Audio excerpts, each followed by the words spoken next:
We are here to inspire, inform, and connect a community of entrepreneurs. Welcome to Business Rockstars. I'm Pat O'Brien. John Tabis is our guest today. How are you, John? Great. Thanks so much for having me. Happy New Year. Happy New Year, and you brought flowers in. I like that. Of course. There's a reason he did. He's the owner and founder and CEO of the Bouqs Company. Now, Bouqs, it means bouquet. Right. It's bouquet, but simplified. Right. And some say Bouqs, right? Like bouquet. Yeah, some would say bouquet or What Bouqs. do you say? I say Bouqs? Bouqs. You do? I'm a Bouqs.com guy all the way. Yeah. Well, anyway, it's Bouqs, and they organize flowers and cut the time and the red tape of getting a flower from a farm and into your house, right? Yeah, exactly. You know, the traditional supply chain in flowers is very long, convoluted, sort of needlessly complex. I was amazed. Yeah, you have 90% of flowers sold in the U.S. coming out of Ecuador and Colombia. Those farms are selling to exporters within those countries who are then selling to importers in Miami largely. Those importers are selling to wholesalers who are moving them around the country, who are selling to florists who are getting their orders from 1-800-Flowers and FTD. And so you end up with multiple layers, and everyone along the line is taking margin, which means it's just more expensive for you. They're taking time because they have to transport it from one player to the other, and all of these things just result in higher prices with less freshness. So we set out to try to fix that. Did you always want to be an entrepreneur? No, I always wanted to. I think careers are interesting things. I didn't always have a thing I always wanted to be, right?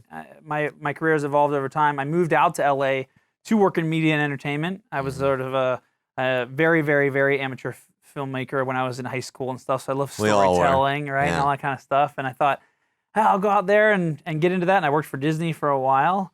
And what I found was I had this excitement and this interest in building something new. I worked a lot in brand strategy, so I wanted to build a brand.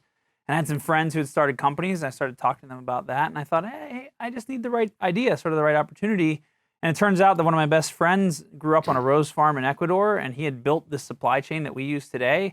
And we started talking about it. We said, hey, let's start a company around this thing. You got to be a lifer to move up in that company, right? Yeah, there's certainly some folks that buck the trend, but largely speaking, it's a place where it's so massive that you have to work your way up, and it takes time. Yeah. And I'm just not that patient of a person, but I loved my time there. I loved the people I worked with, and I would go back there in a second if I got a chance to run something. To run something. Yeah, exactly. What was your first job? First job was at Bain & Company. I graduated from Notre Dame. It's not a bad first job. Wasn't bad. No, it was great. I worked on really big, important cases for really big Fortune 50 companies. Learned a lot. Met my best friends there. A lot of people meet their best friends in high school or college. Right. I met my best friends at Bain. Did you work on any Mitt Romney stuff? I did not. No connection with Mitt during my time there. That's kind of a joke, anyway. So you've been around. I mean, you contribute to Fast Company, Forbes, all that. So how did you know you could do all this? Forget about Bouqs for now. Yeah, just sort of making things happen, you mean? Yeah.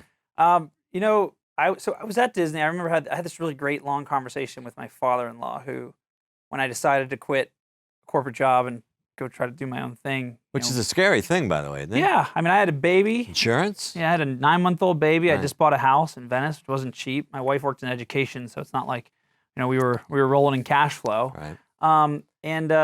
And so, what he asked me about this thing, I was like, hey, this is a risky thing you're choosing to do.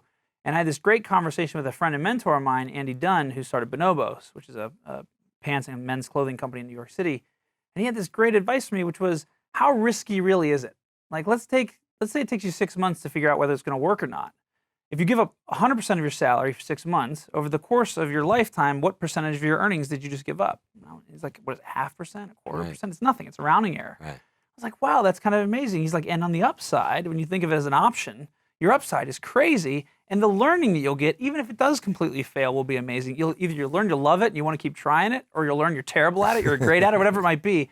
So he talked me into this idea that starting a company and sort of risking the short term isn't really that much of a risk. And once I got that and I felt it, it didn't feel like it was that big of a deal. It balances out at some point, yeah. We are here to inspire, inform, and connect a community of entrepreneurs.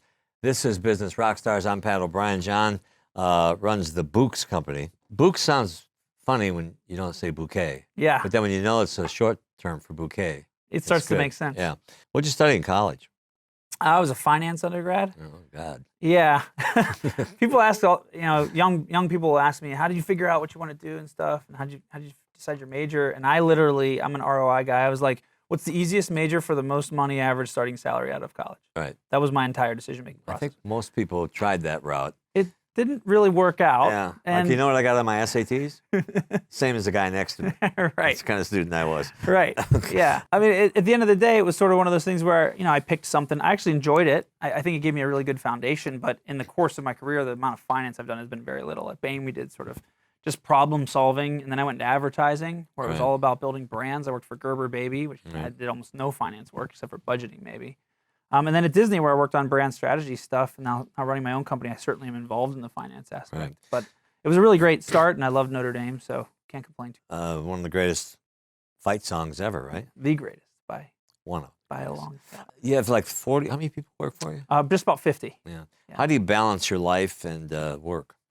For the last couple of years, there's not been a lot of balance, to be very brutally honest about it. It's been pretty much company. We're at a stage now where I'm able to start stepping back and hiring really experienced people to do things. So, for when we started the company, there's 4 of us. I had a technologist, which I couldn't do any of that. I had a marketing intern, and I had my co-founder down in Ecuador, and that was the whole company. At that point, I literally did everything except for building the technology, sourcing the flowers, and doing the marketing. So I had to do. You still have your fingernails and you have bags on your eyes. Yeah, you're still there. So during those years, those formative years, it's a nonstop, ever going nonstop grind. I mean, literally 24/7. I mean, there was one Valentine's Day where I personally did all the customer service for thousands of customers. It was our first one where we had any kind of scale, and we didn't even have a customer service representative. My mom was our only part-time customer service representative, retired at 72, came back. I brought her back from retirement to come in and do some customer service. Most of those flowers went to me. That's my birthday. Valentine's Day is my birthday. That's awesome. So if you're dating me on Valentine's Day, it's you easy. are screwed. Right? You don't get anything. I get all of it. But lately now I've been able to hire a chief marketing officer. Came from a great company called Revolve down here in Orange County. We've hired a chief technology officer. I'm hiring some more experienced folks. So it's becoming more normal. We had twin babies about a year and a half ago, our second and third on the same day, which wasn't expected. And so it sort of forced me to try to figure out a way where I didn't have to constantly be with the company. So it's starting to get more balanced. Yeah. So you surprise twins? I think they're almost always surprised, right? No, triplets is a surprise. That's a big surprise. Yeah, we were not expecting it, but it's been awesome. It's really cool because they have like built-in playmates. Put them in a room and they have a great time together. What fear is involved in starting up? The thing fear is all made up to me, but go ahead. Completely true. I completely agree with it, but it's real in our psyche. It's real in your every head, day. yeah. Yeah, I think my biggest fear for a while, and I think this is part of just how I grew up too, was the fear that the failure of this would mean that I am a failure. And as you get, in the first 6 months, you don't have a huge attachment to it because it's so new.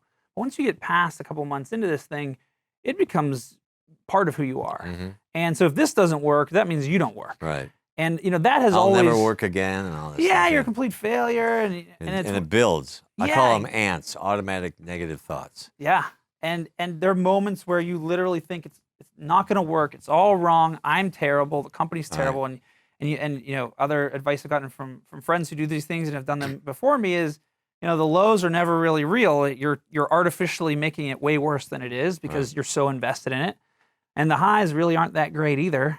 You just are super excited because it's a great time, and so you got to try to find a way through this roller coaster to try to even things out a little bit. What's the company culture? We all work in the same place, except for my co-founder who's in Ecuador. So he's got a team of 6 in Quito, Ecuador, on this volcano where most of our flowers are grown.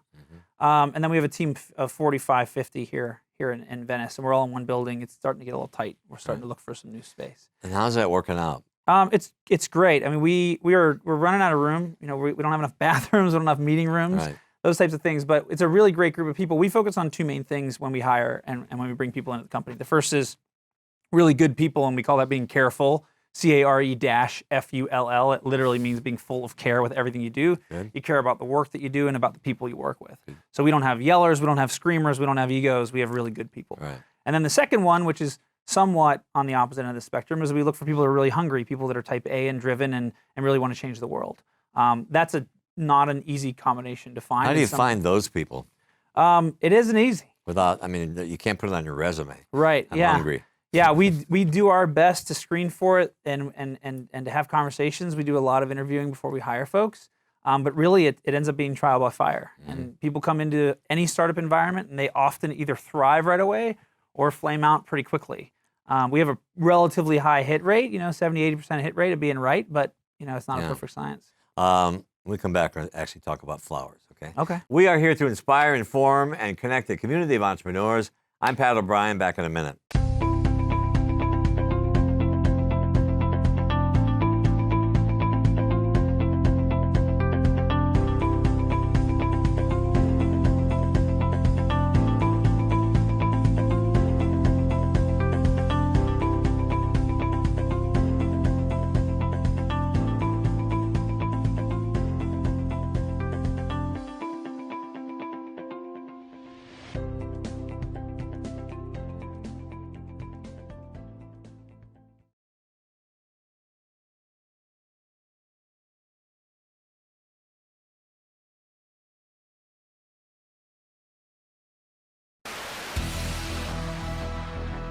We are here to inspire, inform, and connect a community of entrepreneurs. I'm Pat O'Brien. Welcome back to Business Rockstar.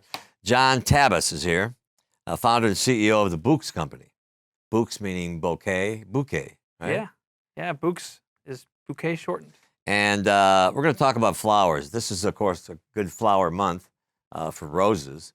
If you can afford them, why are roses so expensive? Well, because of demand, right? But well, I mean, at Valentine's Day, they go from like $2 to $100. Yeah, Valentine's Day goes crazy, right? But the biggest reason why flowers in general are expensive, especially when you're gifting online, is the multiple layers of markup that they go through. Let's talk about that, because I was amazed at how many layers. Yeah, so you have little guys. You have the farmers growing them largely in South America. We do have great farming here in California as well, but the majority of flowers sold in the U.S. come out of South America. They're selling the product and marking it up. Then you have exporters selling to importers in the U.S., both marking it up. And then you have wholesalers marking it up again, a local florist marking it up, and then 100 Flowers or FTD, the large sort of order gathering companies marking them up. And so the end consumer is just getting hit over and over and over again. And so all you see is that end price. So you'll look at Valentine's Day, a dozen roses, you're talking about $100 plus if it's red. Easy. Yeah. And we'll do the exact same product about a week and a half fresher, and we'll do it for $40. And if you want 2 dozen roses, it's $55. You got to order a little bit in advance. Right. But you're talking about literally half of the price of what you'd see in the market. Let me write down an address for you, because I'm going to order mine right now. Absolutely. We'll hook it up. I was amazed at how many stops there are. And they're usually fresh, right? Yeah, I mean, the time it takes from the farm to get to the end consumer can be anywhere from 10 days to 14 days. Even sometimes up to 15 or 16 days.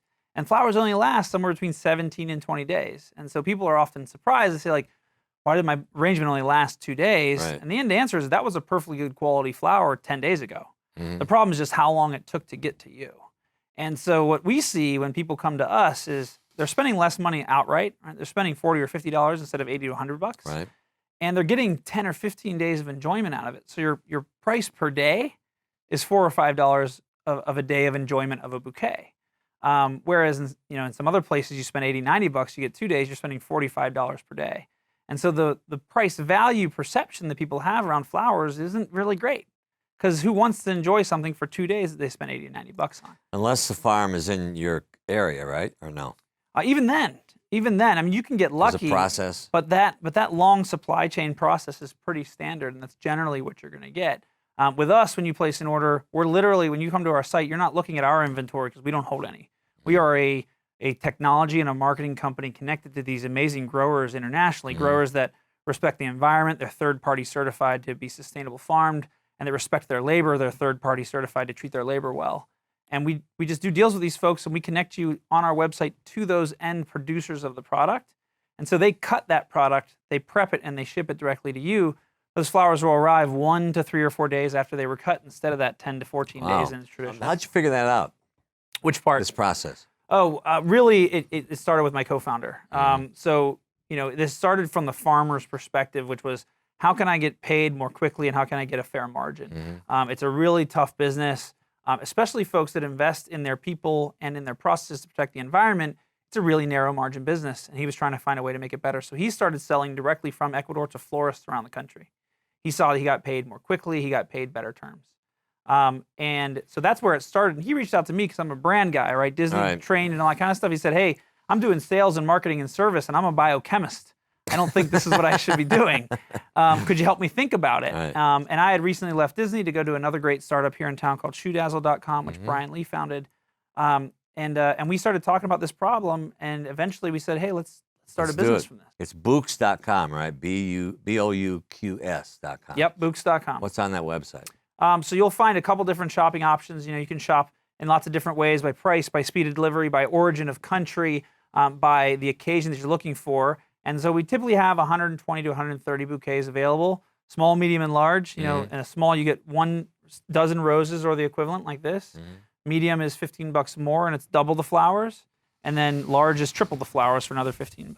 For you men out there, so if the longer you wait for Valentine's Day, the more you're going to pay. the more you're going to pay, right? Absolutely. With us, I've seen them at $120 a dozen. easily. Yeah, you order a dozen red roses today from us, you're going to spend $40. And if you use the BizRock code we have for your listeners, BIZROCK, you'll get 15% off of that.